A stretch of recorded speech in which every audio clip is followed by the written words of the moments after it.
Alors là je suis en voiture depuis les Laurentides, 1h30 de route pour me rendre au centre-ville de Montréal pour rencontrer tout un tas d'entrepreneurs, de professionnels pour organiser un séjour pour Panthéon Assas, le master marketing communication des entreprises. C'est le master que j'ai fait.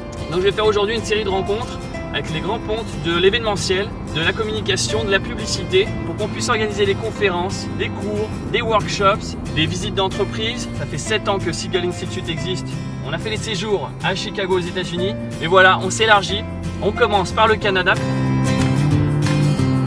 L'aventure en Amérique du Nord, ça a commencé ici à Montréal. Avant, c'était Chicago. C'était mon expérience en tant que stagiaire. Et donc après mon expérience de plus de 6 mois à Chicago en 2003, eh ben, j'ai pas été embauché. Mais je me suis dit, ok, qu'est-ce que je peux vivre qui peut être une équivalence de l'expérience américaine? J'ai postulé au programme vacances-travail. Et je suis venu ici, à Montréal. C'est là où j'ai rencontré ma future femme.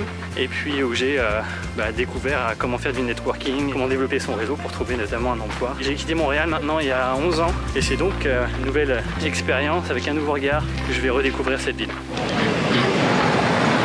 Venir à Montréal, c'est accepter de porter un regard sur une ville totalement atypique et qu'on croit connaître et qu'on ne connaît jamais. J'ai été probablement le publicitaire québécois le plus français, et lorsque j'étais en France, j'ai été le publicitaire français le plus québécois. Vous voyez, donc être québécois, c'est être hybride un peu, ce qui autorise les fusions, les mélanges, les meltings de toutes sortes.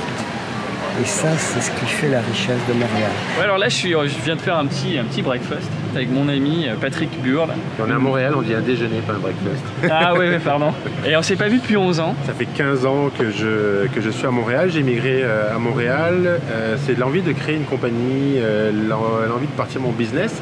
Pour moi, il n'y avait pas d'autre choix que l'Amérique du Nord pour tout ce que ça comporte, la simplicité, pas d'étiquette sur les personnes, etc., etc. Et de fil en aiguille, là j'en suis à monter ma 3e compagnie sur les nouvelles technologies. Donc là, je viens de rencontrer Edouard Reinach qui lui travaille pour Urbania. Une rencontre passionnante, intéressante, un lunch, 2 heures de discussion sur l'utilisation des nouvelles technologies, leur impact dans le monde des communications et du marketing. Et là, je m'en vais pour mon prochain meeting avec Claire Demanget qui travaille chez Google, qui est une ancienne de mon master. Salut tout le monde, mon nom c'est Claire, je suis une ancienne du MCE, mais ça fait 8 ans que j'habite à Montréal, comme vous pouvez l'entendre probablement. C'est passionnant de voir des entrepreneurs comme ça ici, qui ont une vision non seulement pour leur ville, mais pour leur industrie aussi dans le monde. Et là maintenant me voilà à destination de Mr. Kim, notre propriétaire du temps où on vivait ici, qui nous a donné l'opportunité de vivre dans son appartement. On n'avait pas de référence, pas d'informations sur notre crédit puisqu'on venait d'arriver, pas de carte de crédit non plus. Et bien, Monsieur Kim, lui, n'avait pas à la disposition toutes ces informations, mais il nous a donné notre chance. Il a toujours été absolument adorable avec nous, il nous a prêté des meubles, un gars absolument extraordinaire. Et il est propriétaire de ce qu'on appelle ici un dépanneur, qui est une petite boutique de convenience store, on dirait aux États-Unis. Il vient originellement de Corée. Il a 5 ans, oui. 2 ans. C'est la femme de Monsieur Kim. Et ici, c'était le cybercafé où je faisais imprimer mes CV à l'époque, mais il n'y a plus de cybercafé évidemment. C'est intéressant de voir aussi ce profil d'un entrepreneur qui a non seulement lancé plusieurs dépanneurs ici, qui possède beaucoup d'appartements et donc qui sait utiliser le système capitaliste auquel il tient vraiment. Oh Au revoir. La force de Montréal, c'est la créativité, la communication, la soif d'innover, mais sans les artifices.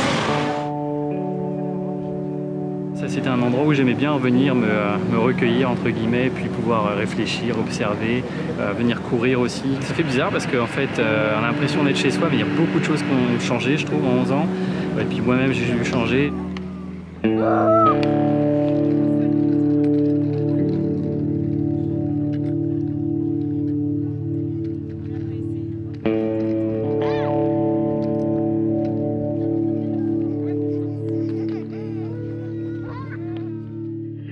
Alors, il me fallait partager avec vous aussi le magnifique cadre dans lequel nous avons été accueillis. Et nous sommes ici dans un chalet qui se trouve juste au bord d'un lac absolument magnifique. J'aime pouvoir travailler de partout. Et aujourd'hui, je pense que pour pas mal d'entrepreneurs, c'est possible. Et ça tient juste de travailler sur des logiciels avec le cloud, puis d'avoir une bonne équipe aussi qui peut travailler à distance. Je vous invite à réfléchir en tant qu'entrepreneur à ces possibilités de faire un break, de vous retrouver dans un cadre différent, tout en continuant à travailler, parce que en tant qu'entrepreneur, on n'a jamais vraiment d'arrêt. Ça permet de se ressourcer, de penser différemment, de changer de paradigme justement.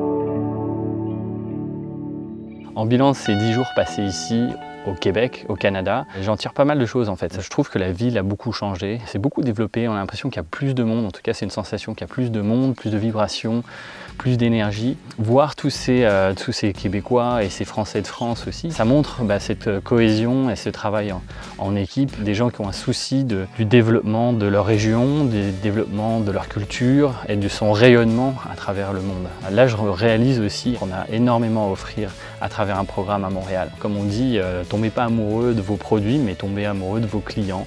Et pour mieux les servir et puis répondre à leurs demandes, plutôt que leur dire non, on fait que Chicago, puis de se limiter sur un espace géographique, on s'élève avec Seagull. C'est seulement en dépassant ces limites que tu te rends compte à quel point tu t'étais fixé des limites et à quel point tu peux aller plus haut. Là, je repars à Chicago dans quelques heures. Je sais que les choses seront différentes à mon retour et je m'efforcerai de penser différemment et de faire les choses de manière différente.